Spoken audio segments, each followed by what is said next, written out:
إن الحمد لله نحمده ونستعينه ونستغفره ونعوذ بالله من شرور أنفسنا ومن سيئات أعمالنا. من يهده الله فلا مضل له ومن يضلل فلا هادي له، وأشهد أن لا إله إلا الله وحده لا شريك له، وأشهد أن محمدًا عبده ورسوله. يا أيها الذين آمنوا اتقوا الله حق تقاته ولا تموتن إلا وأنتم مسلمون. يا أيها الناس اتقوا ربكم الذي خلقكم من نفس واحدة وخلق منها زوجها وبث منهما رجالا كثيرا ونساء، واتقوا الله الذي تساءلون به والأرحام إن الله كان عليكم رقيبا. يا أيها الذين آمنوا اتقوا الله وقولوا قولا سديدا يصلح لكم أعمالكم ويغفر لكم ذنوبكم، ومن يطع الله ورسوله فقد فاز فوزا عظيما. أما بعد، فإن أصدق الحديث كتاب الله، وخير الهدي هدي محمد صلى الله عليه وسلم، وشر الأمور محدثاتها، فإن كل محدثة بدعة وكل بدعة ضلالة وكل ضلالة في النار. السلام عليكم ورحمة الله وبركاته.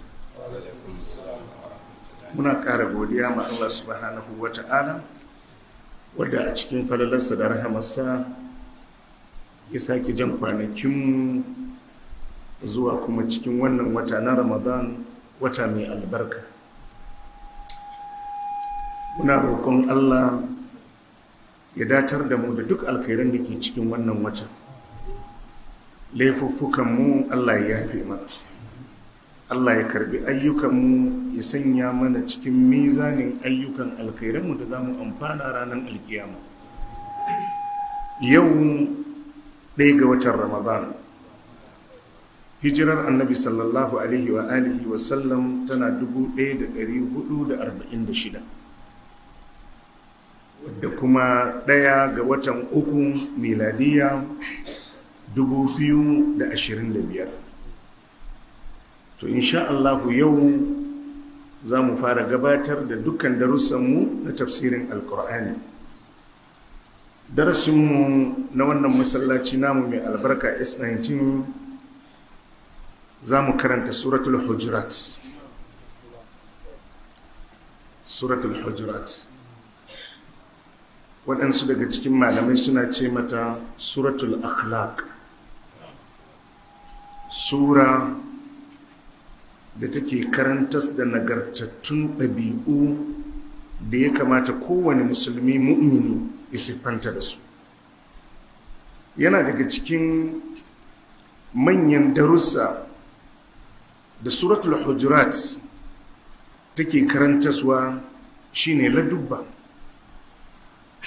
Musulmi mumini akwai yadda rayuwarsa ya kamata ta kasance, akwai tsarin da ya kamata a ce an same shi a kai. Mutum ba zai amsa sunan musulunci ya kuma ce ya yi imani sannan kuma ya ci gaba da rayuwa kara zube ba. Shi yasa za ka ji yadda a suran Allah ke ta maimaita ya ayyuhal ladhina amanu, ya ayyuhal ladhina amanu, ya ayyuhal ladhina amanu. Yana daga cikin darussan da suratul hujurat take dauke da shi shine yadda musulmai da suka yi imani za su zama masu ladabi ga Allah subhanahu wata'ala. Dole ka zama kana da ladabi, kyakkyawar alaka tsakaninka da ubangijinka. Yana daga cikin darussan da suratul hujurat take dauke da shi shine yadda musulmai za su zama masu ladabi game da manzon Allah sallallahu alaihi wa alihi wa sallam. Sannan suratul hujurat ta ladabtar da musulmai yadda za su zama masu ladabi a tsakaninsu da junansu. So za ka ji Allah subhanahu wa ta'ala yana kiran wadda suka yi imani, yana cewa idan kuna tare da junanku kar ku dinga zolaya ko isgilin ‘yan uwanku, kar ku dinga jifan ‘yan uwanku da sunaye marasa kyau, idan a bayan idonsu ne kar ku dinga munana musu zato, kar ku dinga gibarsu. Sannan Allah ya kira mutane gaba ɗayansu ya ce ku sani dukkanku ba wani wadda yake da daraja ko fifiko akan ɗan uwansa don ya fito daga wata ƙasa, ko ya fito daga wani gari, ko ya fito daga wata ƙabila, ko ya fito daga wani famili. Fitanka daga familinku ba zai iya ɗaga darajarka akan wani musulmi ɗan uwanka. Kasantuwarka kai ɗan ƙasa kaza ne, ko ɗan jiha kaza ne, ko ɗan gari kaza ne, ko ka fito daga ƙabila kaza ne, wannan bai ƙara maka ƙimar da za ta ɗara ƙimar sauran mutane. Abin da ke ɗaga darajar mutum shine addini da tsoron Allah. Sannan suratul hujurat ta yi magana akan abin da ya shafi ni'ima da Allah ya mana na addini.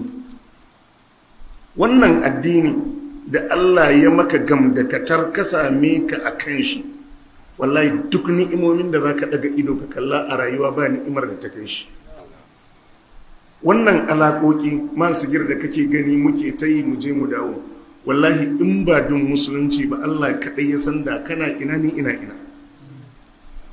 Allah kaɗai ya san me kake ci, Allah kaɗai ya san me kake sha, Allah kaɗai ya san wace irin rayuwa kake yi. Musulunci ne ba mu tsari. Saboda haka suratul hujurat sura ce madaniya, tana ɗauke da hukunce-hukunce na shari'a da ya kamata dole mu ɗora rayuwarmu akan tsarin shari'a. Wannan shine kaɗai hanyar da za mu bi mu samu tsira a duniyarmu, mu samu tsira a lahira. Musulmi ba zai taɓa ƙima ba, musulmi ba zai taɓa daraja ba, dole har sai ya siffanta da addininsa. Duk inda ka ajiye addini a gefe a rayuwarka, to agun za ka samu koma baya ka samu a rayuwa. Muna roƙon Allah ya ba mu ikon karanta daidai da kuma fahimtarsa da kuma aiki da shi. Allah ya samu dace. To arma sai Allah ya ce, أعوذ بالله من الشيطان الرجيم بسم الله الرحمن الرحيم يا أيها الذين آمنوا لا تقدموا بين يدي الله ورسوله واتقوا الله إن الله سميع عليم. Allah madaukakin sarki yace ya ayyuhal ladina amanu, Allah yace ya ku waɗanda suka yi imani da Allah. Abdullahi dan Mas'ud yace duk lokacin da ka ji wannan kira ya ayyuhal ladina amanu, ya ku waɗanda suka yi imani, yace ka natsu ka ba da sauraronka domin ƙaruwa ce wadda ba ƙaruwa sama da ita. Ko dai wani abu da zai cutar da kai duniyarka da lahirarka Ubangiji zai hane ka, ko kuma wani alkhairin duniyarka da lahirarka Ubangiji zai umurce ka da shi. Allah ya ce ya ayyuhal ladina amanu, ya ku waɗanda suka yi imani da Allah, la tuqaddimu bayna yadayi Allahi wa rasulihi, ay la tuqaddimu shay'an bayna yadayi Allahi wa rasulihi. Allah ya ce ya ku waɗanda suka yi imani da Allah, kar ku gabatar da wani abu gaba ga Allah da manzonsa. Kar ku ce Allah bai ce ba, kar ku hukunta Allah bai hukunta ba, kar ku gabatar da wani ra'ayi ko fahimta gaba ga Allah da manzon Allah sallallahu alaihi wa alihi wa sallam. Waɗansu malamai suka ce ya ayyuhal ladina amanu la tuqaddimu bayna yadayi Allahi wa rasuli, ay la tataqaddamu bayna yadayi Allahi wa rasuli. Kar ku sha gaban Allah, kar ku sha gaban manzon Allah sallallahu alaihi wasallam, ku ci gashin kanku a wajen hukunci, ku ci gashin kanku a wajen ra'ayi, ku ci gashin kanku a wajen gudanar da rayuwarku. Allah ya ce kar ku gabaci Allah, kar ku gabaci manzon Allah sallallahu alaihi wa alihi wasallam. Ya tabbata a cikin hadisi, yana daga cikin sababi na saukan waɗannan ayoyi na farkon suratul hujurat, waɗansu jama'a cikin ƙabilar banu tamim, annahu kadima rakbun min bani tamimin ala nabiyyi sallallahu alaihi wa alihi wa sallam. Wata tawaga ce cikin ƙabilar banu tamim, mahaya suka zo akan ababen hawansu, raƙumansu, suka zo wa manzon Allah sallallahu alaihi wa alihi wa sallam. Sun samu annabi na tare da sahabbansa. Abin da ya kawo su shine manzon Allah sallallahu alaihi wasallam ya nada musu shugaba a tsakaninsu. Fakala abubakar, sai abubakar siddiq ya ce, ya rasulallah, amiril qa'aqa ibn ma'bad, ya ce ya manzon Allah ka nada musu alqa'aqa ibn ma'bad. Fakala umar, sayyidina umar sai ya ce ya rasulallah, amiril aqra ibn habis, ka naɗa musu aqra ibn habis. Annabi na zaune yana jin su dai waɗannan ƙabila, waɗannan jama'a sun zo annabi sallallahu alaihi wa alihi wa sallam ya naɗa musu shugaba a tsakaninsu. Sayyidina abubakar sai ce ya manzon Allah, ga wadda ya fi kamata a naɗa. Sayyidina umar sai ce ga wadda ya fi kamata a naɗa. Allah sai saukar da wannan aya. Allah ya ce me kai ku, wa za a nada ga manzon Allah a zaune? Ya ayyuhal ladina amanu, Allah ya ce ya ku waɗanda suka yi imani da Allah, la tuqaddimu baina yadayi Allahi wa rasulihi, kar ku dinga gabatar da wani jawabi gaba ga Allah da manzonsa. Jama'a mun ji? Allah shine mai hukunci, manzon Allah sallallahu alaihi wa alihi wa sallam shine mai hukunci. Wato yana daga cikin abin da ya kamata 'yan uwa mu fahimta game da al'amarin addini. Kaga addinin musulunci addini ne da 100% aka gina shi akan ka bi abin da aka tsara, ka bi abin da aka tsara. Inda mutanenmu da su fahimci addini ta wannan fiska, wallahi da bid'a ta bar kowane lungu da sako a cikin al'ummar musulmi. Shi addinin musulunci addini ne da aka gina shi akan kawai kabi, an tsara shi, an yi komai, an cika shi, bayi bukatar ra'ayin kowa, bayi bukatar tunanin kowa. Abinda ake so ka bi, abinda ake so ka bi. Abdullahi dan Mas'ud yana cewa ittabi'u wala tabtadi'u faqad kufitu. Yace ku bi, kar ku dinga kirkirowa kuna sawa a addini. Faqad kufitum, an wadatar da ku. Akwai wahayi, akwai alqur'ani, akwai sunnar annabi sallallahu alaihi wa alihi wa sallam. Addinin musulunci, in uwana masu albarka, ka fahimci kai abinda ake so ka bi, ka bi abinda aka gina musulunci akai, bi ka bi. Wa in tuti'uhu tahtadu. Allah ya ce ثم جعلناك على شريعة من الأمر فاتبعها ولا تتبع أهواء الذين لا يعلمون. الله يتوى منزل الله صلى الله عليه وآله وسلم ثم جعلناك على شريعة من الأمر.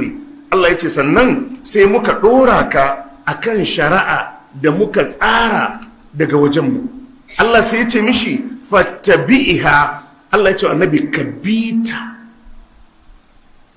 wala tattabi hawa alladhina la ya'lamun. Kar ka bibi son zuciya na waɗanda ba su da ilimi.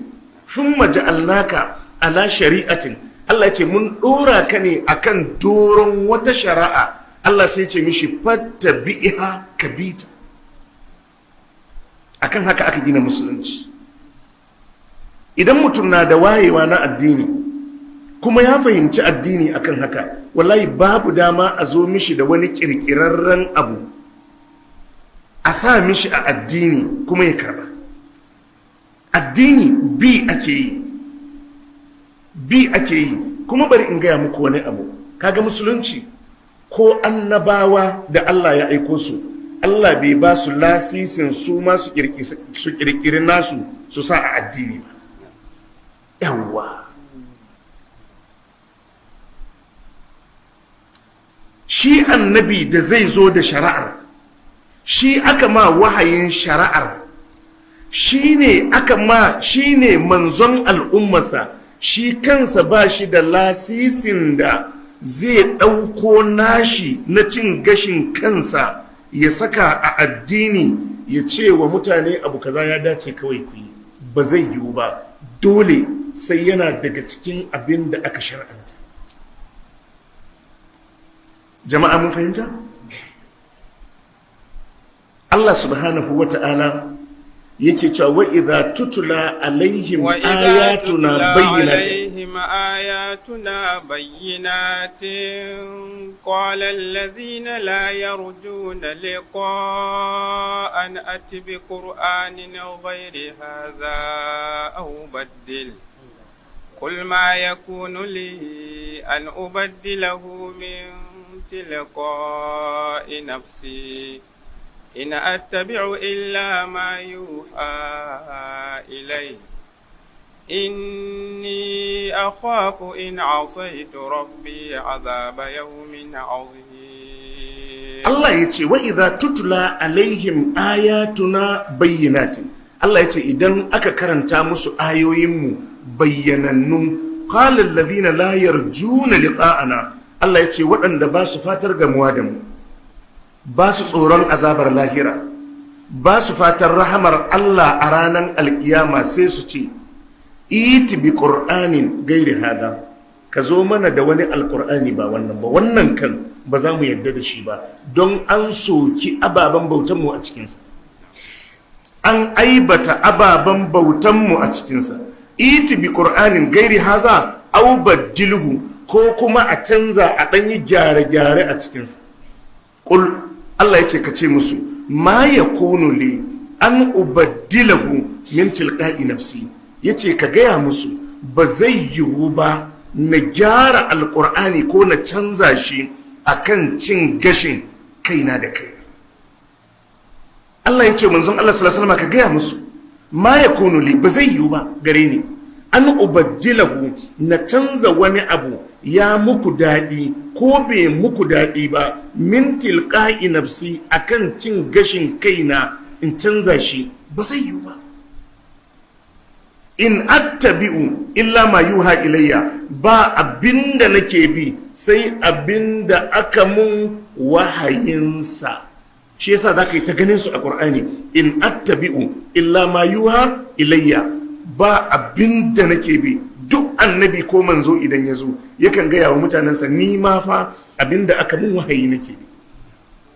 A wani gu sai ka ji innama attabi'u ma yuha ilayya, iyakar abinda nake bi shine abinda aka mun wahayinsa. Idan manzo zai ce zai bi ne abinda Allah ya shar'anta gare shi, to ina wani ya zo da wani abu da ba Allah ne shar'anta shi. Kul Allah ya ce ka ce musu ma yakunu li an ubaddilahu min tilqa'i nafsi, ba zai yiwu gare ni ba na canza alqur'ani ko na zo da wani qur'ani ko ai gyara a qur'ani min tilqa'i nafsi akan cin gashin kaina da kaina. In attabi'u illa ma yuha ilayya, iyakar abinda nake bi shine abinda aka mun wahayinsa gare ni. Wannan shine abinda kowane manzo yake ambata wa mutanensa. Kuma ka dubi kamar yadda muka faɗa, Allah subhanahu wata'ala yace kadzabat qaumu nuhin al-mursalin suratul shu'ara كذبت قوم نوح المرسلين إذا قال لهم أخوهم نوح ألا تتقون إني لكم رسول أمين فاتقوا الله وأطيعون كذبت عاد المرسلين كذبت عاد المرسلين إذا قال لهم أخوهم صالح ألا تتقون إذا قال لهم أخوهم هود ألا تتقون إني لكم رسول أمين إني لكم رسول أمين شما النبي هود يتي فاتقوا الله وأطيعون كذبت ثمود المرسلين كذبت ثمود المرسلين كذبت ثمود المرسلين إذا قال لهم أخوهم صالح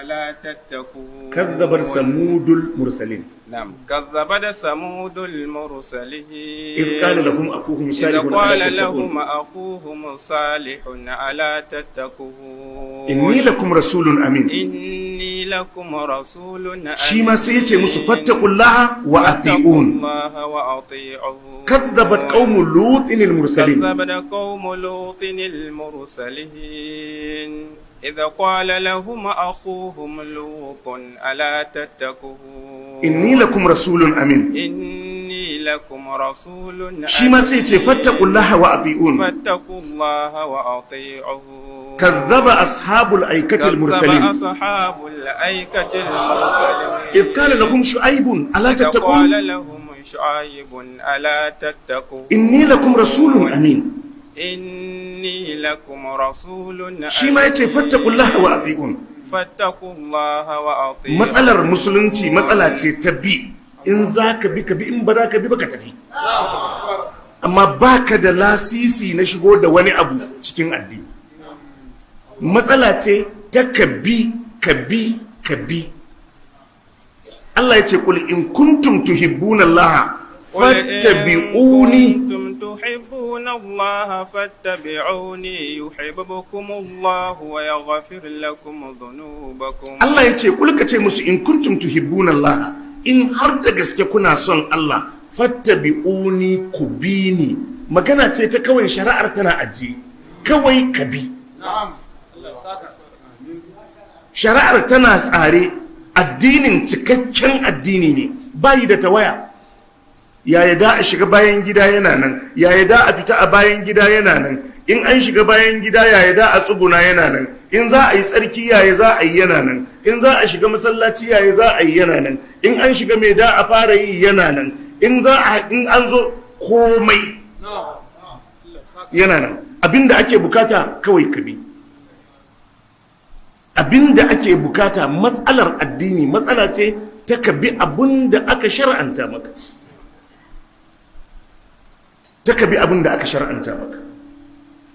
idan mutum ya fahimci wannan zai gane matsalar bid'a a cikin addini har kafirai da suka kafirce ma Allah na daga cikin jigon abinda ya kai su zuwa ga kafirci shine kirkiran abu a jingina ma Allah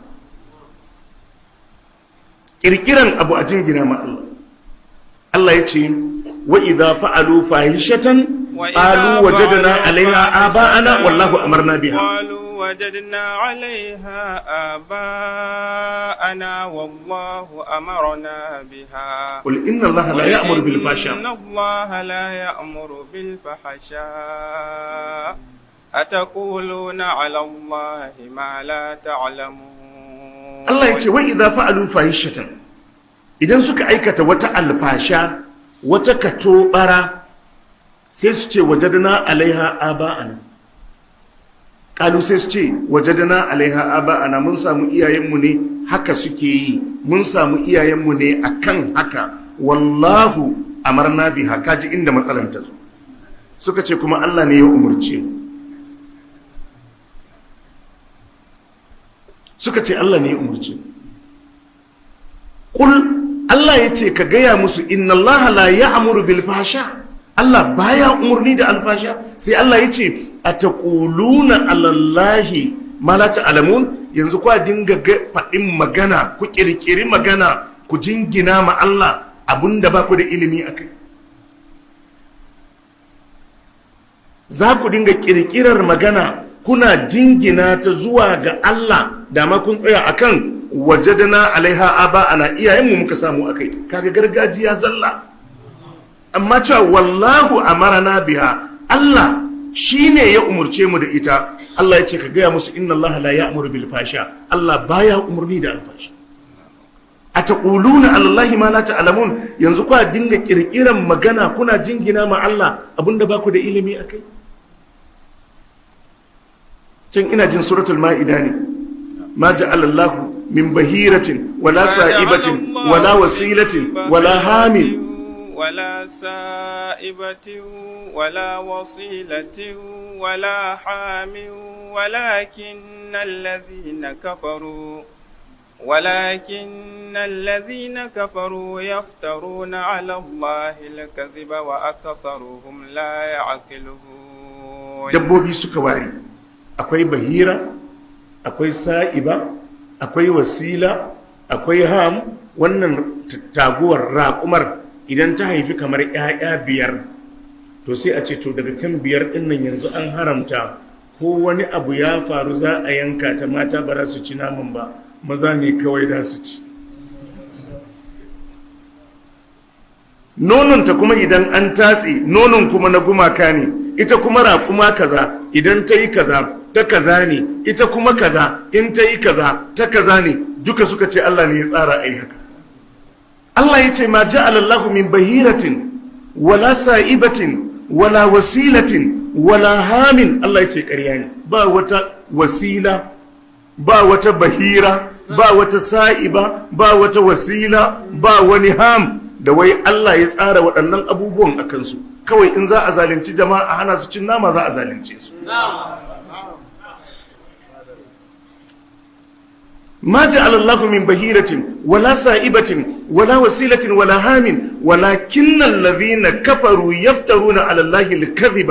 الله يقول كافرين سنة كريكيران كريا مع الله، سكريكيري كريا سجنجنا مع الله، وأكثرهم لا يأكلون. الله يقول ما في يوم سبا سنة هنكري تو شيسا الله سيئي كشيني ولا تقولوا لما تصف ألسنتكم الكذب هذا حلال وهذا حرام لتفتروا على الله الكذب إن الذين يفترون على الله الكذب لا يفلحون. الله يقول ولا تقولوا لما تصف ألسنتكم الكذب هذا حلال وهذا حرام. Allah ce karku kuskura ku faɗa bisa abinda bakinku, harasanku, harsunanku suke faɗa na ƙarerayi. Karka dinga shatan magana. Allah ce ka dinga cewa abu kaza ya halatta, abu kaza haram. wala taqulu lima tasifu alsinatukum alkadhiba hadha halalun wa hadha haram. Allah ce karku kuskura ku dinga faɗi kuna jingina ma Allah saboda abinda harsunanku suke faɗa na ƙarerayi, ku dinga cewa abu kaza halal ne, abu kaza haram ne, litaftaru ala Allahi al-kadhiba, don ku kirkiri ƙarya ku jingina ma Allah. Innal ladhina yaftaruna ala Allahi al-kadhib, waɗanda suke kirkiran ƙarya suna jingina ma Allah, la yuflihun. Allah ce ba su rabauta har abada. Idan abu halal ne, Allah ne mai cewa halal ne, manzon Allah sallallahu alaihi wasallam shine mai cewa halal. Idan abu haram ne, Allah da manzonsa ne masu haramtawa. Durrikan malami bai isa ya haramta abu ko ya halatta abu ba, sai in Allah da manzonsa sun halatta ko sun haramta. Wata rana Adi bin Hatim, lokacin bai musulunta ba, ya zo majalisin Annabi sallallahu alaihi wasallam da ma cross ɗinsa a wuyansa. Yana isowa sai ya yi kicibis. Annabi sallallahu alaihi wasallam yana bayanin wata aya a suratu tauba, ittakadu ahbarahum wa ruhbanahum arbaban min dunillah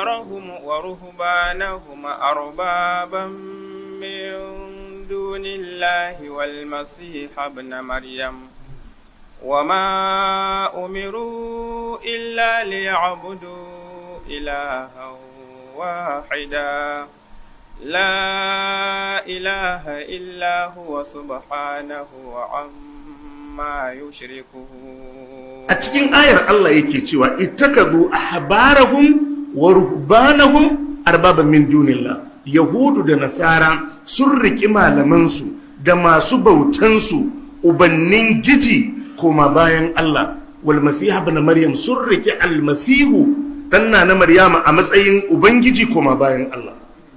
Annabi na bayanin wannan aya, Adi bin Hatim sai ya ji ittakazu ahbarahum wa ruhbanahum arbaban min dunillah. Yahudu da Nasara sun riki malamansu fada-fadansu da masu bautansu ababen bauta koma bayan Allah, sun riki almasihu a matsayin abin bauta koma bayan Allah.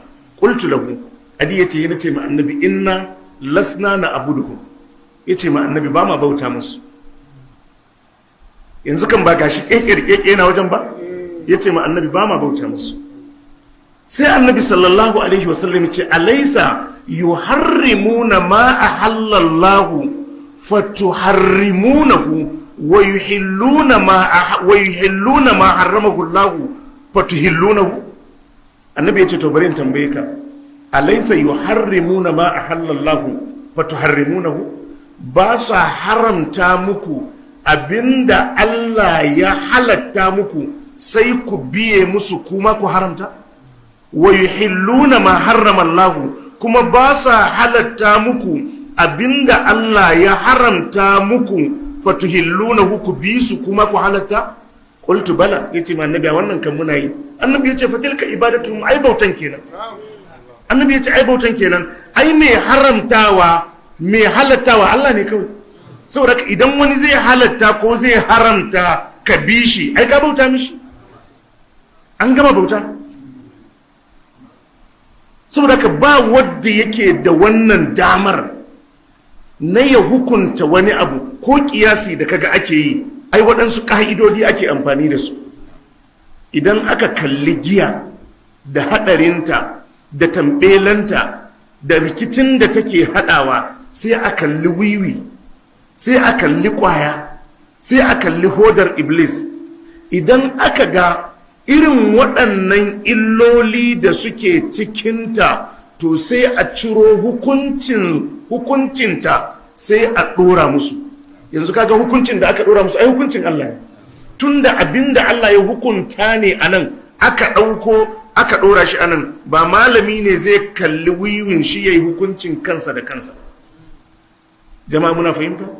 So duk wannan suna rufe ƙofa na a shigo da wani abu a cikin addini. Shi yasa da Allah ya zo yake magana akan mala'iku, wa qalu ittakhadha ar-rahmanu walada subhana bal ibadun mukramun. Subhana bal ibadun mukramun la yasbiqunahu bil qawli wa to kaji masu da'a kenan. Allah ya ce wa qalu ittakhadha ar-rahmanu waladan, kafirai suka ce Allah ya riki da, yana da da. Subhana, Allah ce tsarki ya tabbata ga Allah.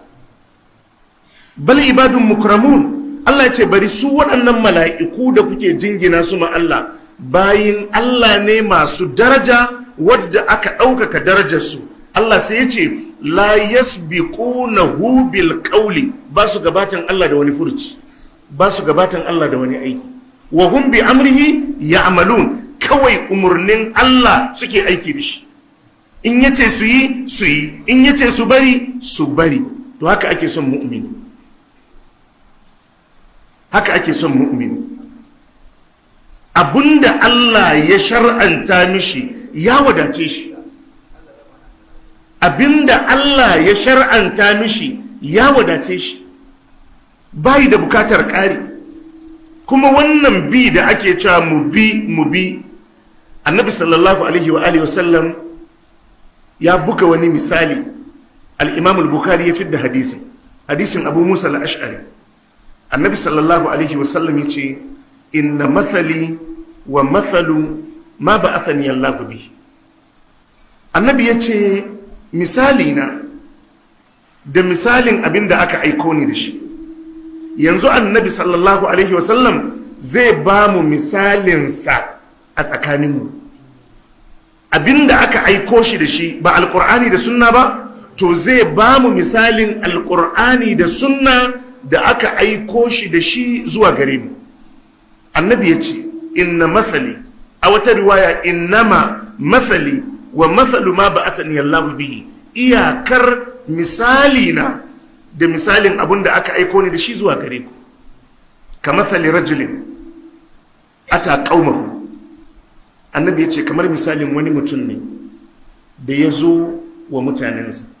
Dama akwai ɗarɗar, akwai yiwuwar ɓarkewan yaƙi tsakanin mutanen garinsu da kuma wata alƙarya. Waccar alƙaryan tana da ƙarfi matuƙa da za ta iya rugurugu da alƙaryarsa. To sai ya tsinkayi abokan gaba.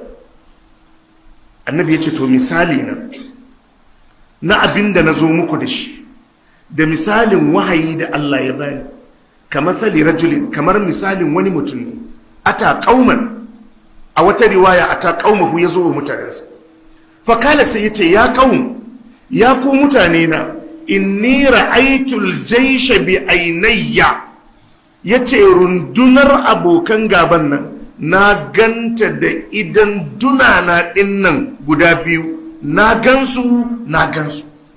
Wa inni ana nadhirul uryan, kuma yace musu ni ne mai gargadin da ba ƙarya a ciki. Annadhirul uryan, idan mutum na so ya isar da wani sako, to yakan cire rigansa sai ya daga ya nuna ma jama'arsa saboda su gane fa al'amari yayi al'amari. Ko kai ne yanzu ina karatu nan zan yi wani jawabi kaga na cire riga, ai ka san da gaske ne. Jama'a mun fahimta? To shine annadhirul uryan. Sai ya ce musu wa inna ma ana nadhirul uryan, ni ne annadhirul uryan, mai gargadi wadda ba ƙarya ko kokonto a gargadinsa. Annabi sai ya ce fa ata'ahu ta'ifatun min qaumihi, sai wata yanki daga cikin mutanensa, wannan jama'arsa na garinsa da ya gargadan, sai suka mai da'a. Fa adlaju, farkon dare sai suka sulale. Fanɗalaƙu ala mahalihim, suka tafi lami lafiya a kwanciyar hankali. Jama'a ni kuna fahimtar misali? Da ya zo ya gaya wa mutanensa cewa ya ga abokan gaban nan suna dab da kawo farmaki, ya ce to sai aka samu wani yanki daga cikin mutanen sai suka gaskata. Dare na shiga suka sulale suka bar garin. Fanɗalaƙu ala mahalihim, suka tafi a natse, fa najau, suka tsira. Wa kadzabat ta'ifatun minhum, annabi ya ce sai aka samu wani ke so karita, suka ce kai wannan labari ne.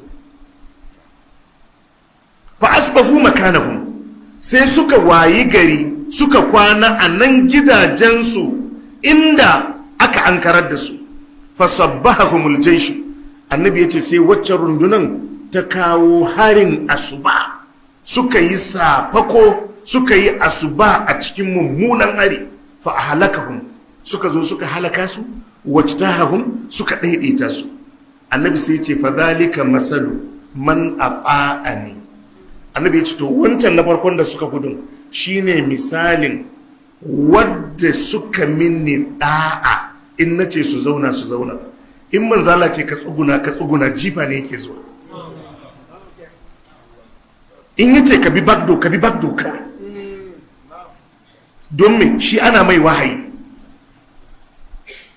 Fadhalika masalu man ata'ani, yace to wadancan na farko da suka tsira su ne misalin wadda suka mun da'a, fattaba'a ma ji'tu bihi, suka bi abin da nazo da shi.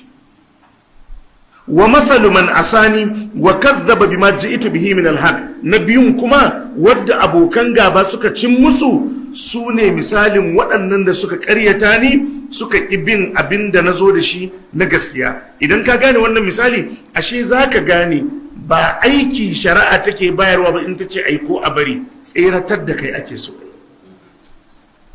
Saboda ka misalin annabi sallallahu alaihi wasallama da misalin wahayin da aka mishi, annabi ya ce kawai a ce ma ne kayi nan kar kayi nan, kayi nan kar kayi nan, saboda ka tsira. Duk abin da aka shar'anta nan ba an shar'anta bane don a baka wani aiki. Jama'a muna fahimta?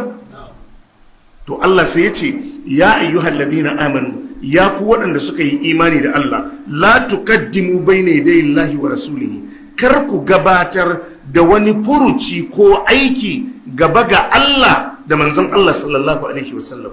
Wannan na daidai da faɗin annabi sallallahu alaihi wasallam wa iyyakum wa mudathatil umur. Annabi ya ce ka shedinku da kagaggun abubuwa a addini, fa inna kullu mudathatin bid'a, duk wani kagaggen abu da za a shigo da shi addini bid'a ne, wa kullu bid'atin dalala, kowace bid'a kuma bata ce, wa kullu dalalatin finnar, kuma kowace bata makomanta wuta. Saboda karkar wani ya zo ya rikita maka kwalwa da misalsalu na shirme. Kasan ita bid'a dama abinda ake kama kwakwalwar mutum da bid'a shine misalsalu na hankali. To amma hankalin ai na rashin hankali ne. Idan manzon Allah zai ce ayi kudu, wani ya zo ya maka misali ya ce kayi arewa kuma kayi arewa, ai hankalinka bai zama hankali ba. Shi yasa sayyidina Ali yake cewa idan da addini da ra'ayi ake yi, shafan kufi da ƙasa za a shafa ba sama ba. Haka ne ko haka? Shi kufi in kana tafiya da shi ai kana taka kai ƙasa ne. To amma idan ka zo za ka yi alwala, saman kufin da ka shafa ba ƙasa inda ake taka ƙasa ba. Yace inda da ra'ayi ake yi, da ƙasan ya kamata a goge, tunda nan ne yake taka dotti, amma sai aka ce a shafi sama. To musulunci al-istislam ne, miƙa wuya ne, saranda ne. Idan Allah ya ce ga yadda za a yi, kawai haka da a yi. Idan manzon Allah sallallahu alaihi wasallam ya ce yayi da a yi, kawai haka da a yi. Saboda haka idan mutum ya zo yana bid'a, aka ce mishi ba kyau, sai ce to abu kazan ne ba kyau.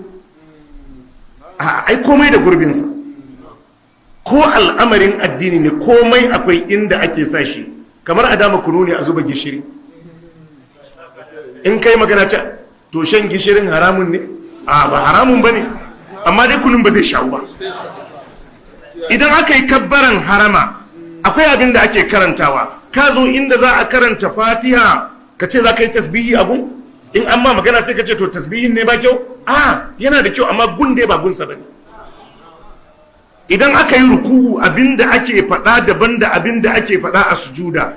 Inda za ka ɗauko na sujuda ka yi a ruku'u, na ruku'u ka yi a sujuda, sai a ce ka yi ba daidai ba. To sai a ce subhana rabbiyal a'la ne ba kyau, ko subhana rabbiyal azim ne ba kyau. Suna da kyau, kawai baka yi su a inda suka dace ba. Jama'a mun fahimta? To idan kai kuma baka fahimci sharrin bid'a ba, sai ka dinga duba abun, mun fahimta, ba tare da lura da yadda shari'a ta tsara shi ba, a inda shari'a ta ajiye shi ba. Yanzu mun yi sallan asuba raka'a 2, in mun yi raka'a 4 Allah zai karba? To amma ai karawa muka yi. Jama'a mun fahimta? To amma shi 2 yake so. Saboda haka Allah in yace kai tafiya in kai gudu ba zai biya ba. In yace kai sauri in kai gudu ba zai biya ba. In yace kai gudu in kai tafiya, shi abin da yake so ka mai biyayya. In yace ka zauna ka zauna, in yace ka tsuguna in ka zauna kai laifi. Haka ake addini kawai. Abinda shari'a ta zo da shi shine, ba abinda kwakwalwarka ko tunaninka ko na waninka ya zo da shi ba. Allah sai ya ce wattaqullaha, ku ji tsoron Allah, inna Allaha sami'un alim, lalle Allah mai ji ne, Allah mai ilimi ne. Allah ya sa mu dace. To jama'a sai mu kwana ana, sai kuma gobe in Allah ya kai mu sai mu zo mu dora. Fa subhanaka allahumma wa bihamdika ashhadu an la ilaha illa anta astaghfiruka wa atubu ilayk.